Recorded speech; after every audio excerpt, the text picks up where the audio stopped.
Hai guys. So, hari ini kita akan belajar bab baru iaitu bab 7. So, tajuk pembelajaran kita pada hari ini adalah respirasi sel.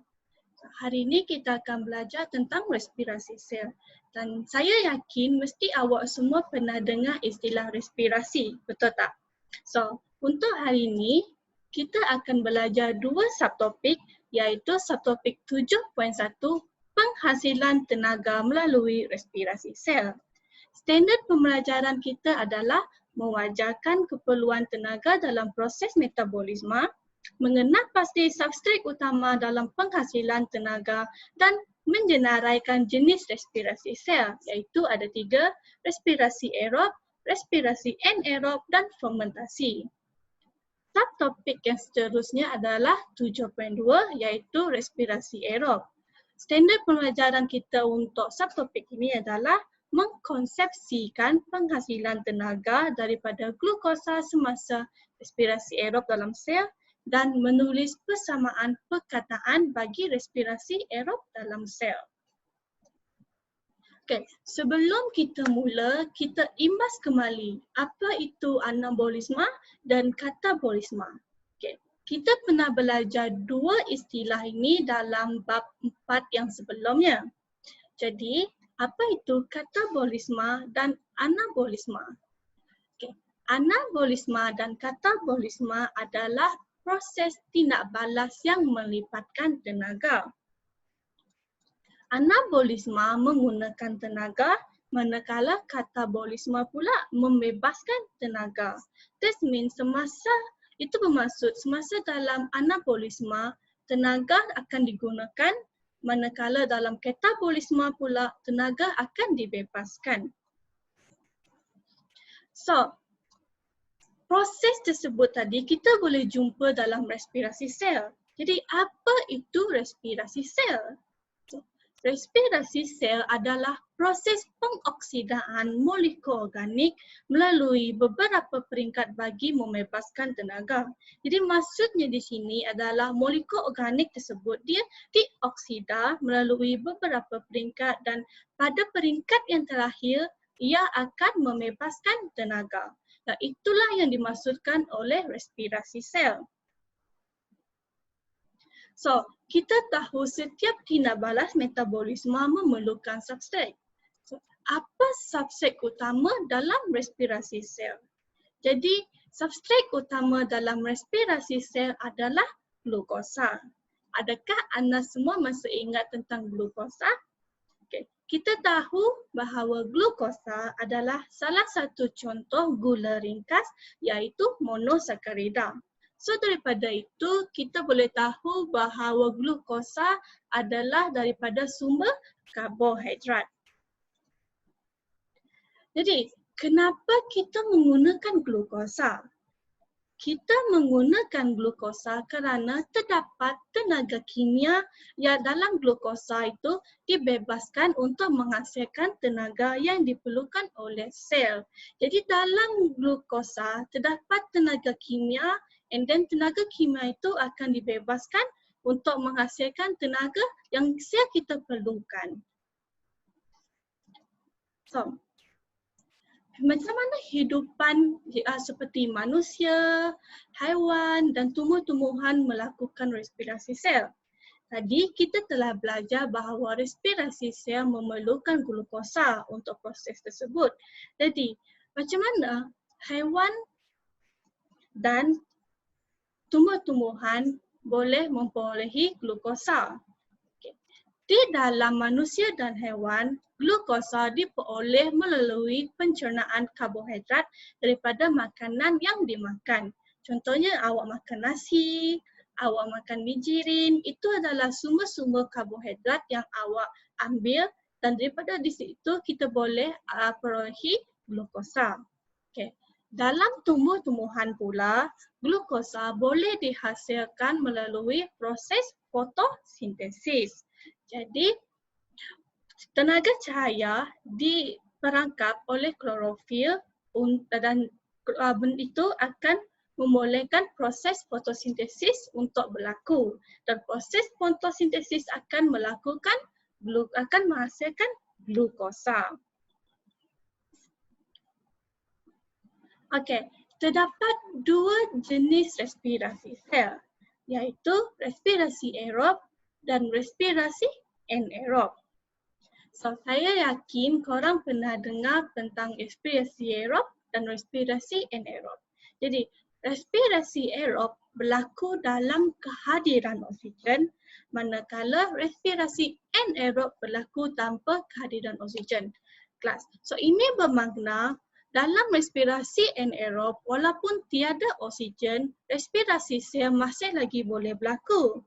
Tetapi untuk respirasi aerob pula, ianya mesti berlaku dengan kehadiran oksigen. Alright.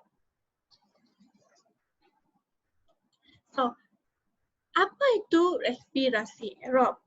Okay. Respirasi aerob adalah proses penguraian glukosa dalam kehadiran oksigen untuk menghasilkan tenaga kimia.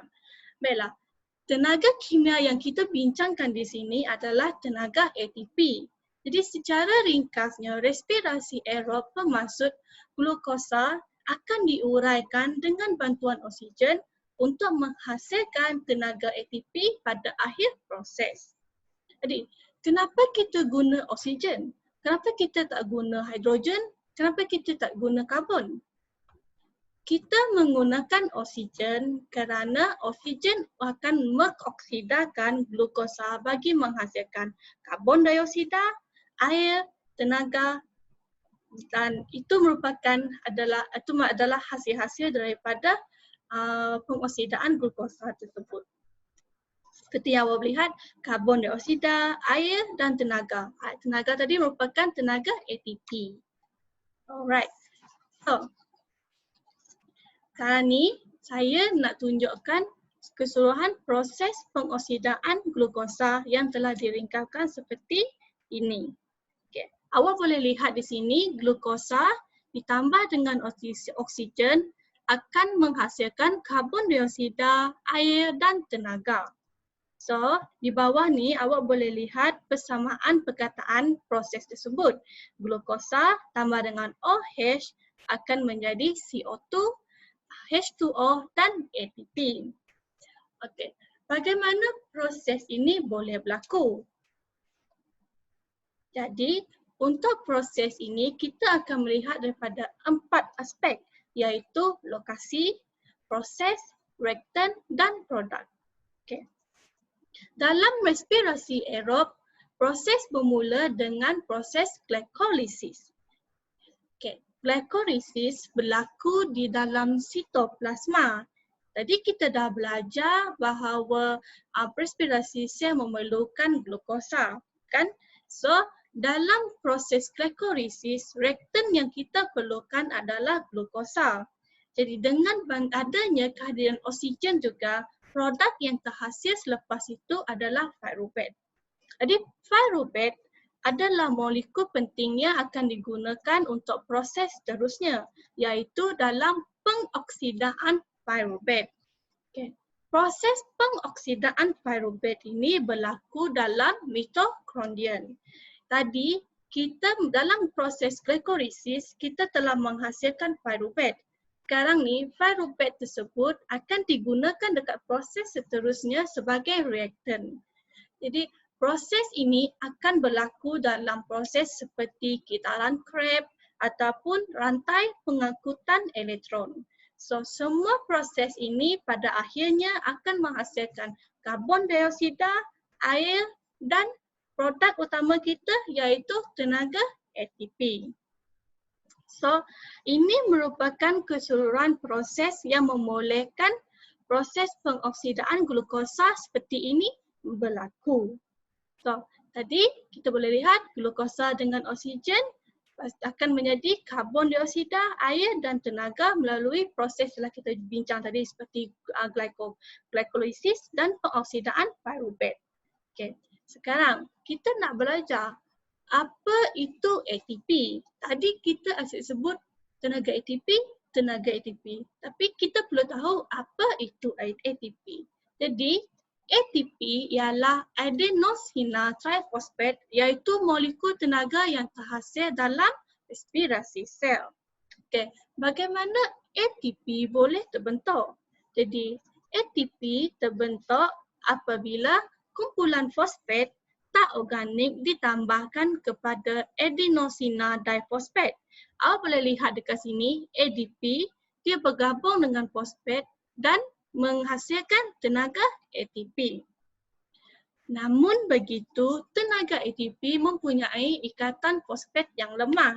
Jadi, apabila ikatan fosfat pada molekul ATP diputuskan, tenaga yang terbebas dibekalkan kepada sel untuk membantu kita menjalankan aktiviti-aktiviti harian. Okay, seperti yang awak boleh lihat di sini, ATP dan ikatan fosfat dia putus, lalu tenaga pun dibebaskan untuk aktiviti-aktiviti sel di dalam badan kita. So, kelas itu adalah tenaga ATP. Jadi, konklusinya, apa yang kita telah belajar hari ini adalah kita telah mempelajari bagaimana kita mendapat sumber glukosa. Kita juga telah mempelajari dua jenis respirasi, iaitu respirasi aerob dan respirasi anaerob, di mana respirasi aerob memerlukan oksigen, anaerob pula tidak memerlukan oksigen. Kita juga telah belajar tentang proses pengoksidaan glukosa yang melibatkan glikolisis dan pengoksidaan pyruvate. Jadi proses-proses ini adalah yang terlibat dalam respirasi aerob. Kita juga telah belajar tentang persamaan perkataan untuk pengoksidaan glukosa. Dan akhir sekali kita juga telah belajar tentang tenaga ATP. So, jadi itu yang kita telah belajar hari ini. Okay. So, kelas, saya harap video ini dapat membantu awak semua untuk memahami dan mempelajari topik ini. Jadi, hari ini pembelajaran kita akan sampai di sini sahaja. Saya ucapkan terima kasih dan bye-bye.